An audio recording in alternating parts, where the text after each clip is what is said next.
Куркумин обладает способностью к разжижению крови. Он предотвращает образование сгустков крови, тромбов и снижает риск инсульта. Антиоксидантные и противовоспалительные свойства куркумы помогают в профилактике и лечении инсульта. Куркума оказывает на организм комплексный эффект. Особенно полезна эта специя для сердечно-сосудистой системы. Рекомендуется избегать приема добавок куркумина с другими препаратами, которые разжижают кровь, например, аспирин.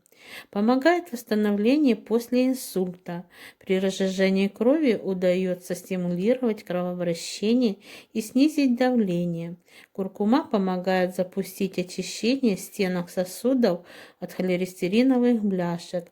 Как следствие, сосуды расширяются, что способствует восстановлению нормального кровообращения и постепенному снижению давления. Специя усиливает приток крови к сердечной мышце, что улучшает ее снабжение кислородом. Стоит употреблять смесь из половины маленькой ложки куркумы и щепотки черного перца. Такой состав рекомендуется принимать 1 раз в день.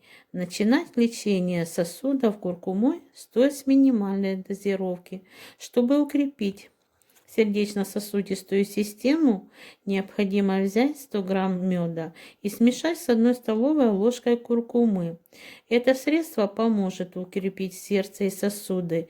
Для этого нужно употреблять по половине маленькой ложки смеси в день.